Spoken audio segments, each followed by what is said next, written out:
What are the priorities between Bangladesh and US relation? I mean, from the Washington side. So I'll start with Rohingya refugees. That is something that we care very much about. We commend Bangladesh for its generosity in hosting over 1 million refugees. Cox's Bazar is the largest refugee camp in the world, and Bangladesh has shown incredible generosity in hosting those refugees.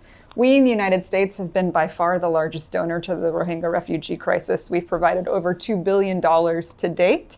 And we want to continue providing humanitarian support, but also looking at other means to ensure a sustainable solution to the Rohingya refugee crisis. So that was number one.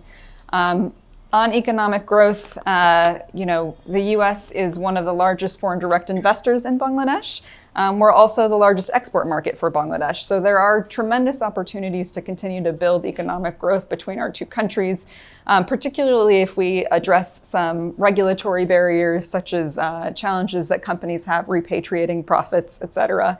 We also talked about improving the labor environment. President Biden has issued a global labor strategy, which is focused on supporting workers' rights worldwide.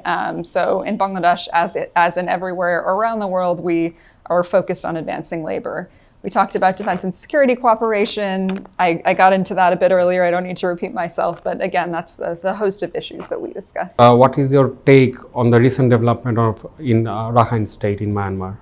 The recent crisis in Myanmar, is a part of course, a longer history of genocide in Myanmar. So the Secretary determined in 2022, I believe, that the Burmese military conducted acts of genocide against the Rohingya. And, it is really unfortunate that conditions continue to not allow for a safe, dignified, and voluntary return of Rohingya refugees.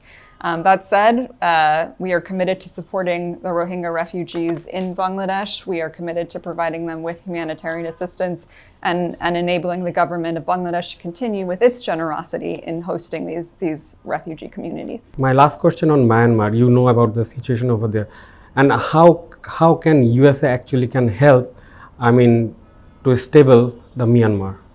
So the United States government, is committed to supporting security in the Indo-Pacific region broadly. We're obviously very concerned about what's happening on Bangladesh's border with Myanmar. I know that the Secretary of State and his team are working to support dialogue and other measures to ease that crisis. It's really unfortunate. In Bangladesh, we are very focused on the impacts to the Rohingya refugee community, and we want to make sure that we're providing the Rohingya refugee community and the Bangladeshi government with the support that it needs to protect these most vulnerable populations that have been the subject of genocide by the Burmese military.